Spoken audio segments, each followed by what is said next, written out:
20년 전 야곱은요, 아버지 이삭과 형 에서를 속이고 밧단 아람으로 도망하는 도망자였죠.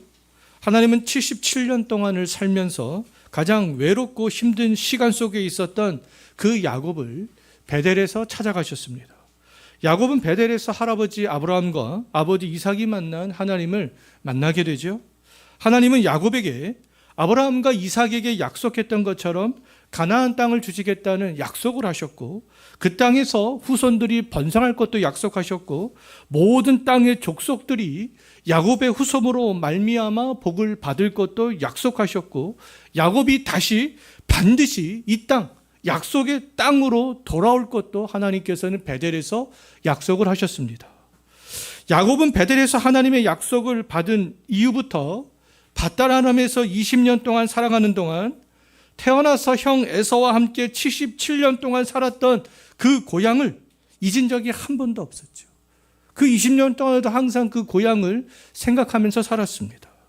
하나님이 베델에서 반드시 다시 고향으로 돌아오라고 말씀하신 그 말씀을 20년 동안도 마음에 품고서 그렇게 살아갔던 거죠. 베델에서 하나님을 향한 신앙을 갖게 되었던 그 야곱은 이전과는 완전히 다른 사람의 모습으로 살아갔던 것을 우리는 이미 살펴봤습니다. 삼촌 라반이 자기를 속였지만 야곱은 14년 동안 성실하게 인내하면서 기다렸고 또 결혼을 해서 자녀들도 낳았죠. 야곱은 삼촌 라반이 부당하게 10번이나 품삯을 정하는 방법을 바꾸었지만 6년 동안 인내하면서 재산을 축적했고요. 하나님이 고향으로 가라라고 한 시간에 이제 밧단 아람을 떠나서 고향을 향해 나아갔습니다.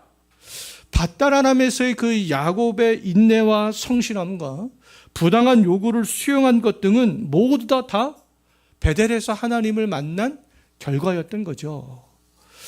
베델에서 야곱을 찾아오신 하나님은 야곱이 밧단 아람에서 20년간 살 때에도 함께 하셨고, 하나님이 그 정한 시간이 되었을 때에 야곱에게 밧단 아람을 떠나 내 출생지로 돌아가라고 말씀하셨습니다. 하나님은 야곱이 고향으로 돌아가는 그 길에서도 하나님의 두 군대를 보내서 야곱과 함께 하셨죠. 하나님의 두 군대가 야곱과 함께 했지만 야곱은 형 에서가 400명의 사람들을 거느리고 오고 있다라는 소식을 듣고 마음이 두려웠고 답답해지기 시작했죠. 그럼에도 야곱은 고향으로 가는 그 발걸음을 멈추었습니까? 멈출 수가 없었던 거예요. 왜냐하면 그곳은 하나님이 약속하신 땅이었고 자기의 후손들이 번성해 가야 할 땅이었기 때문에 두려움과 답답함 속에서도 야곱은 계속 그 땅을 향하여서 전진해 갈 수밖에 없었던 거죠.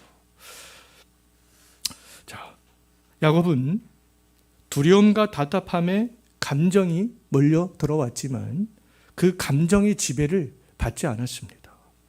두려움과 답답한 가운데서도 야곱이 무엇의 지배를 받았어요? 말씀의 지배를 받았죠. 베델에서 하나님께서 약속하셨던 그 약속의 말씀을 기억하고 그 가운데서도 에서를 넘어서 고향을 향해 나아가려고 했던 것이 아니겠어요. 오늘날의 그리스도인들의 취약점 가운데 하나는 말씀보다는 감정의 지배를 먼저 받는 것이 되겠습니다. 감정의 지배를 자꾸만 더 먼저 받기 때문에 말씀을 읽고 들어도 별로 변화가 없는 거죠. 말씀의 지배를 받아서 야곱처럼 전진해 나가야 되는데 이 답답함과 두려움 가운데 갇혀 있게 되는 거 아니겠어요? 근데 야곱은 그렇지 않았죠. 지난 20년 동안 라반의 속임과 착취 속에서 감정의 지배를 받기보다는 그때에도 야곱은 말씀의 지배를 받았던 거 아니겠어요? 이번에도 마찬가지가 되겠습니다. 야곱은 두려움과 답답함이 몰려왔지만 피하지 않았고 도망가지 않았습니다.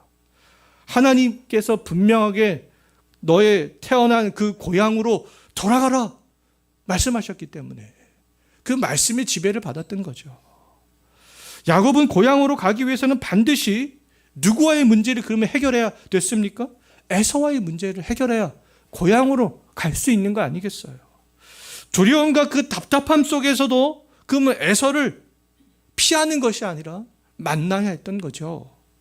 야곱은 자신의 인생이 하나님의 주권 속에 있음을 확신했지만 베델에서 하나님을 만난 이후부터요. 하나님의 그 주권은 야곱이 일상을 삶을 살아가는 것과 분리가 되는 것이 아니잖아요. 때문에 야곱은 에서와의 문제를 해결하기 위해서 어떻게 했습니까? 지난주에 살펴봤죠? 최선을 다해서 준비했습니다. 전반기 14년, 후반기 6년, 또 고향으로 돌아가는 그 길목에서도 자기의 재산과 소유를 분리하며 두 때로 나누며 최선을 다해서 준비했습니다. 야곱은 답답함과 그 두려움 속에서도 가나안으로 가는 것이 하나님의 주권을 인정하는 것이고, 에서와 만나서 그 만날 준비를 철저하게 하는 것이 하나님의 주권을 인정하는 것임을 알았기 때문에 그것들을 철저하게 준비하며 나아갔던 거죠.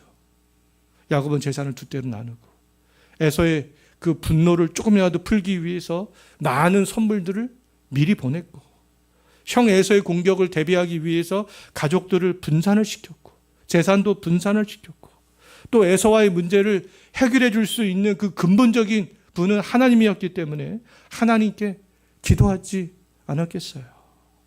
야곱은요, 하나님께 더욱더 집중해서 기도하기 위해서 모든 소유와 가족들을 이제 야복 나루를 건너게 한 이후에 홀로 남게 됩니다. 야곱은 이제 오늘 밤만 지나면 에서를 대면해야 했기 때문에 그 마지막 밤을 두려움과 답답함 속에서 그냥 흘려보낼 수가 없었던 거죠. 예수님께서는 기도할 때에 외식하는 사람들처럼 사람들이 많은 곳에서 기도하지 말고 어디에서요? 골방에 들어가 문을 닫고 은밀한 중에 계신 아버지께 기도하면 하나님께서 너의 기도를 다 갚으신다 말씀하셨죠. 이 야복 나룻가는 홀로 남은 야곱에게 골방이었던 거예요. 이제 아무도 없었습니다. 아무도 없는 그 야복 나루는 하나님께만 집중할 수 있는 가장 좋은 장소였던 거죠. 예수님께서는 십자가에 달리시기 전날 밤에 그 골방 기도를 가르치신 그대로 겟세마네 동산에서 홀로 기도하셨습니다. 아무도 없는 겟세마네에서의 예수님의 기도는 땅에 떨어지는 땀이 핏방울처럼 떨어질 정도로 그렇게 간절했던 거죠. 예수님께서 겟세마네 동산에서 홀로 아버지의 원대로 되기를 기도하셨던 것처럼 야곱도 에서를 만나기 직전에 마지막 밤, 그 마지막 밤에 홀로 남아 집중적으로 하나님께 기도하고 싶었던 거죠.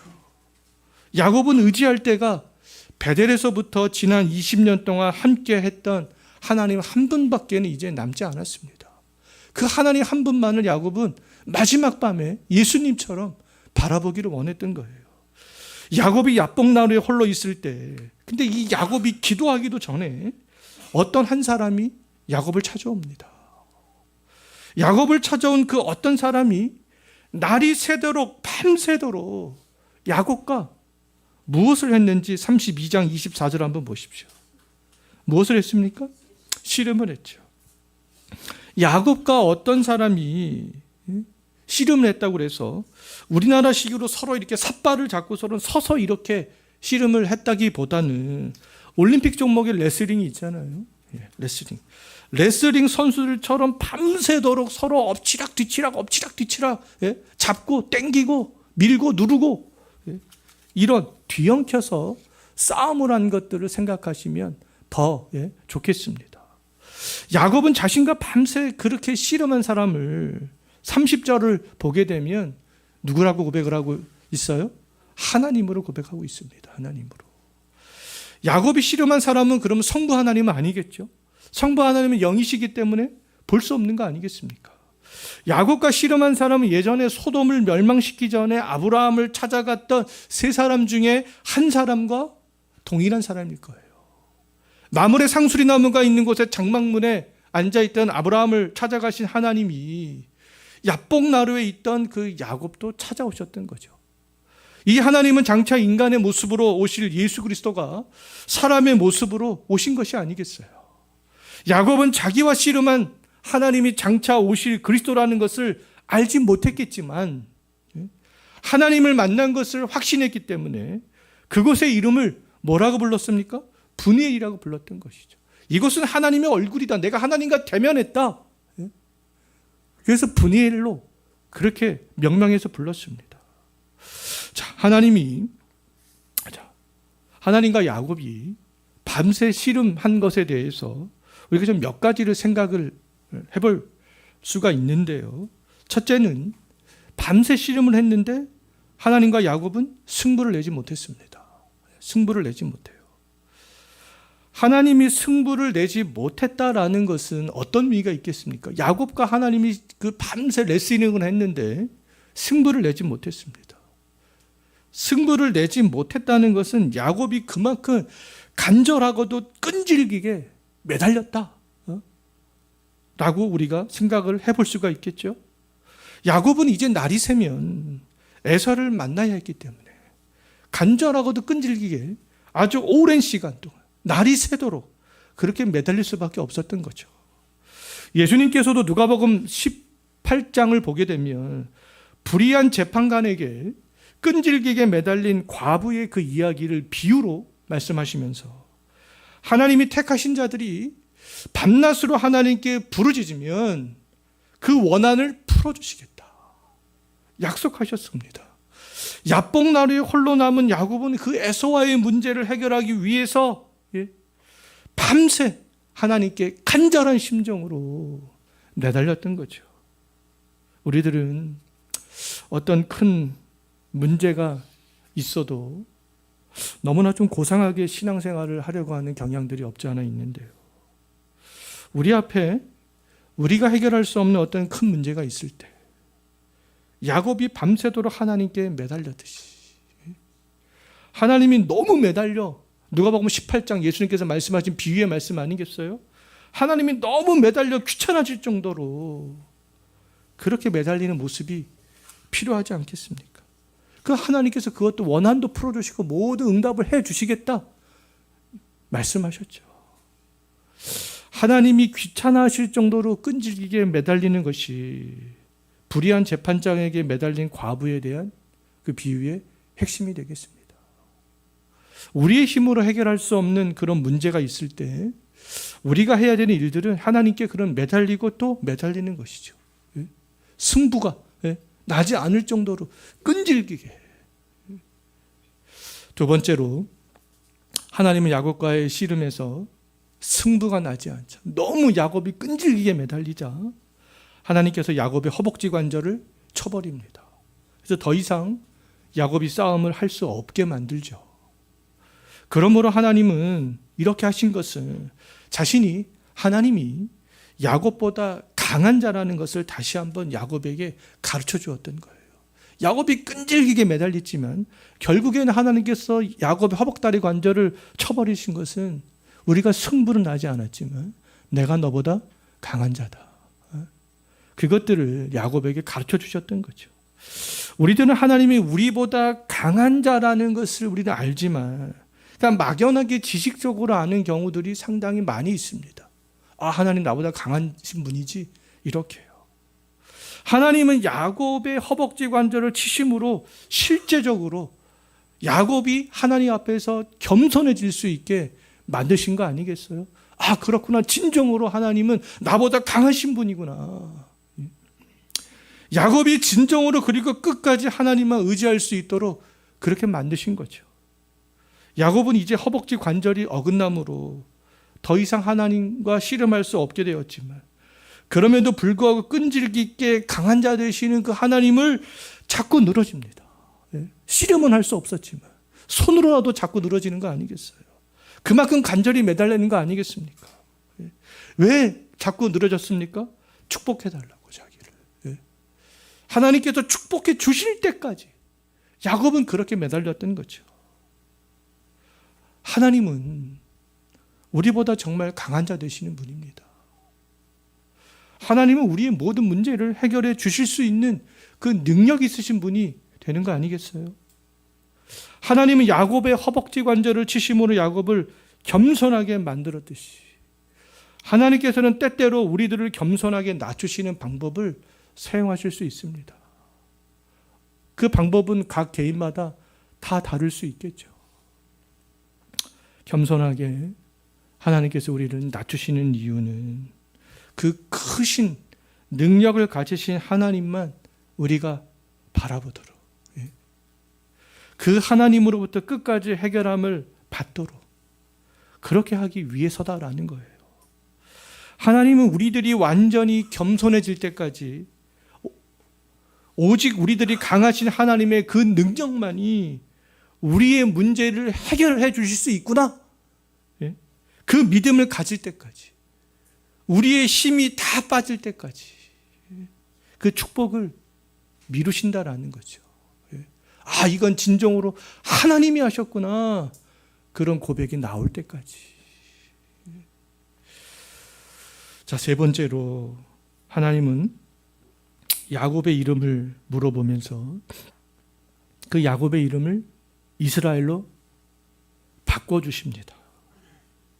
어떤 분들은 그 야곱의 이름이 이스라엘로 불려지게 된 이 시점, 야복나루에서 그 시점이 야곱의 인생이 전환점이다, 이렇게 설교하시는 분들도 상당히 많이 있지만 저는 그렇게 생각하지는 않습니다. 지금까지 쭉 살펴봤듯이 야곱의 인생의 전환점은요, 이미 20년 전에 베델의 사건이었던 거예요. 그 사건 때문에 밧단아람에서 20년도 견딜 수 있었고, 에서를 만나러 가는 도중에도 하나님을 생각하면서 의지하면서 모든 준비들을 해 나갈 수 있었던 거죠. 야곱의 이름이 그럼 바뀌어진 것은 아브라함의 이름이 아브라함으로 바뀌어진 것과 같습니다. 아브라함의 이름이 아브라함으로 불려졌다고 해서 아브라함이 그때서부터 인생이 바뀐 게 아니었죠. 아브라함의 인생은 이미 갈대아 우르에서부터 바뀌었습니다. 아브라함이 아브라함의 이름으로 바뀌어졌다고 해서 그때부터 아브라함이 전적으로 하나님 앞에서 온전한 삶을 살았던 것도 아니었어요. 이름이 바뀌어진 이후에도 아브라함은 자녀를 하나님께서 약속하시는데 그 약속의 말씀을 듣고 웃으면서 부정적으로 생각했습니다. 그리고 아비멜렉에게 자신의 아내를 누이라고 또 속이는 말도 했었죠. 아브라함의 이름을 바꾼 것은 아브라함의 정체성을 위한 것이었습니다. 할례를 행함으로 하나님은 아브라함과 그 후손들이 하나님의 언약 아래 있다는 것들을 확증해 주셨던 거죠. 하나님은 야곱의 이름을 이스라엘, 하나님과 겨루어 이겼다라는 뜻을 갖고 있는데요, 그 이스라엘로 바꿈으로 야곱이 이제 어디를 가든지 하나님을 이긴 자로 살아갈 수 있게 하셨던 거예요. 야곱뿐만 아니라 야곱의 후손들도 마찬가지가 되겠습니다. 하나님을 믿는 백성들이 어디를 가든지 담대함 속에서 살아가도록, 나는 하나님을 이긴 자로서 살아가도록 그렇게 하셨던 거죠. 야곱은 이제 형 에서의 발꿈치를 잡고 나온 사람으로 형 에서의 눈치를 보면서 살아가야 될 사람이 아니었다라는 겁니다. 이제는 하나님을 이긴 자로서 형 에서 앞에서 담대하게 살아가야 할 그런 사람이었던 거죠. 하나님은 야곱에게 이러한 담대함을 고취시켜주기 위해서 야곱의 이름을 이스라엘로 바꾸셨다라고 볼 수가 있겠습니다. 장차 이제 야곱의 12명의 아들을 통해서 이스라엘의 민족이 되는 거 아니겠어요? 하나님은 이스라엘 백성들이 자기들을 이스라엘로 부를 때마다 어떤 생각을 했겠습니까? 이스라엘 민족인데 우리가 어떤 생각을 했겠어요? 야곱이 하나님과 겨루어 이긴 장면을 생각하면서 살아가지 않았겠습니까? 이스라엘 백성들하면 야곱이 이스라엘인데 야곱이 하나님과 겨루어 이겼구나. 우리는 어디를 가든지 그런 믿음이나 담대함으로 살아갈 수가 있는 그런 민족이구나. 그런 생각을 하면서 살아갔겠죠. 이제 신약 시대에는 로마서에서 이스라엘에게서 난 자들이 다 이스라엘이 아니고 아브라함의 씨가 다 그의 자녀가 아니다. 그리스도 예수 안에 있는 우리들이 이스라엘이요, 육신의 할례가 아닌 마음의 할례를 한 사람이 영적 이스라엘이다. 이렇게 말씀을 하고 있습니다. 하나님을 이긴 자죠, 우리들도. 그러면 하나님을 이긴 자는 그런 하나님 위에 군림하는 그런 사람이 아니죠. 실제적으로는 누가 이겼습니까? 하나님께서 허벅지 관절을 쳤잖아요. 그럼에도 불구하고 하나님께서는 야곱에게 너는 하나님이 이긴 자야, 이런 이름으로 하나님께서 바꿔주신 거 아니겠어요? 하나님을 이긴 자는 야곱처럼 하나님께 간절한 마음으로 끈질기게 매달리는 사람이 되겠습니다. 하나님이 나보다 강한 자 되심을 믿고 하나님의 그 축복을 기대하면서 담대하게 말씀 가운데 나와 에서를 대면할 때에도 당당하게 대면하는 사람이 하나님을 이긴 자가 되는 거죠. 두려움과 답답함 속에서 에서를 대면하는 것이 아니라 담대하게 에서를 대면하는 그 사람이 하나님을 이긴 자가 되는 거예요. 야곱은 허벅지 관절이 어긋나서 쩔뚝쩔뚝 절개되었지만 하나님의 축복을 받고 이제 겸손함과 담대함으로 이제 에서를 만날 수 있게 됩니다. 이제 야곱은 야곱과 에서의 대면이 아니라 누구와 누구의 대면할 수 있게 되었습니까? 이스라엘과 에서로의 대면을 할 수 있게 되었던 거죠. 야복나루에서 밤을 새웠던 야곱은 육체적으로는 허벅지 관절이 어긋났기 때문에 다리를 쩔뚝쩔뚝 절게 되었지만 신앙적으로는 하나님 앞에서 더욱 겸손한 사람이 되었고요. 더욱더 담대함을 가질 수 있었고요. 신앙은 더욱더 뜨거워졌습니다. 야곱은 이제 자녀들을 각자의 어머니에게 맡겨두고 자기 자신의 그 담대함을 가지고 맨 앞으로 나아가는 것을 볼 수 있죠. 맨 앞으로 나아가서 400명의 장정을 거느리고 오는 에서를 만나러 갑니다. 야곱은 에서가 어떤 행동을 할지 알 수는 없었지만 하나님의 축복으로 에서의 분노가 가라앉았을 그것을 믿고 담대하게 맨 앞으로 홀로 나갈 수 있었던 것이 아니겠어요? 야곱은 맨 앞으로 나가서 몸을 7번 땅에 굽히며 에서에게 절했습니다. 7번 몸을 굽혔다는 것은 에서에게 완전한 복종을 의미하는 거죠. 이에 에서는 야곱에게 달려와서 목을 끌어안고 입을 맞추고 함께 웁니다. 에서는 야곱을 용서했던 거죠.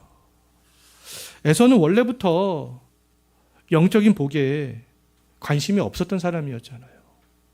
팥죽 한 그릇의 장자권을 넘겼고 헷족속의 땅에서 햇사람들과 잘 살아보기 위해서 헷족속의 딸들과 결혼했습니다. 영적인 복에 관심이 없는 사람은 물질의 복, 눈에 보이는 것, 육체적인 복, 그것에만 관심을 두며 살아갈 수밖에 없는 거 아니겠어요? 그런데 야복나루에서 야곱이 받은 축복으로 인해서 누구도 변했겠습니까? 에서도 변하는 것을 볼 수 있어요. 에서도 변합니다.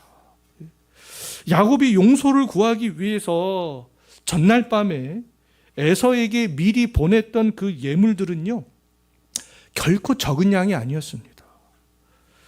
32장 20절 말씀을 보게 되면 야곱은 수백 마리의 염소와 양과 낙타와 소와 나귀를 에서에게 보냈지만 에서가 어떻게 합니까?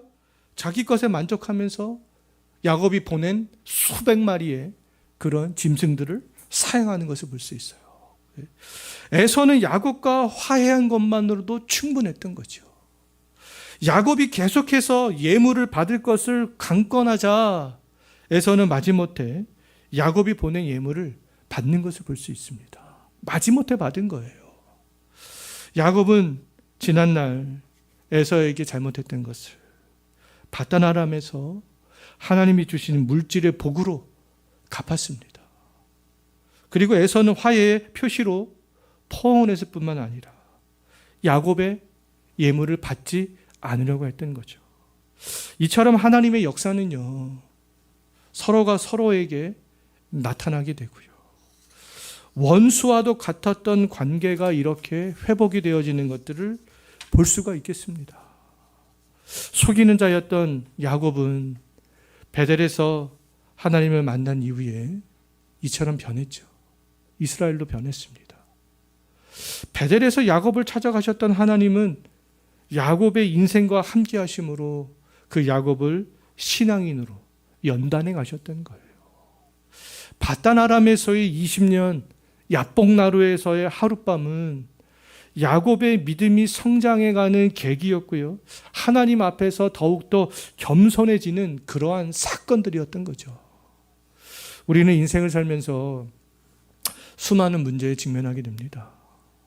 내 힘으로 해결할 수 없는 문제에 직면했을 때, 특히 다른 사람과의 해결되지 않는 문제가 있을 때 우리에게 필요한 것은 뭐겠습니까? 야복나루에서 홀로 서 있던 야곱의 모습인 거 아니겠어요? 그 야곱의 모습이 겟세마네 동산에서 마지막 밤에 홀로 기도하셨던 예수님의 모습과 일치하는 거 아니겠어요? 간절함으로 끈질기게 하나님 앞에서 하나님의 뜻이 이루어질 수 있도록 매달리며 기도하는 것이 되겠습니다. 야곱과 에서를 화해를 시키신 분은 하나님이지만 그 화해의 필요성을 알고 화해하기 위해서 하나님께로 나왔던 사람은 누구였습니까? 에서가 아니라 야곱이 먼저 나왔죠. 왜요? 야곱이 하나님을 만난 경험이 있기 때문에. 오늘날에도 마찬가지가 되겠습니다. 원수된 관계를 화해시키는 분은 우리의 영원한 중재자 되시는 예수 그리스도이시지만 그 화해를 위해서 하나님 앞으로 먼저 나가야 될 사람들은 누구라는 겁니까? 바로 우리들이죠. 하나님을 만난 우리들. 우리들이 야복나루에서 홀로 매달리던 야곱이 되었으면 좋겠습니다. 매달릴 때에도 끝까지 강한 자 되시는 하나님께, 축복의 권한이 있는 그 하나님께 매달리면 나도 바뀌고 하나님의 축복으로 상대방도 바뀌고 야곱도 바뀌고 에서도 바뀌는 거 아니겠어요? 우리가 이러한 삶들을 살아갈 수 있는 저와 여러분이 되었으면 좋겠습니다. 기도하겠습니다. 하나님 아버지,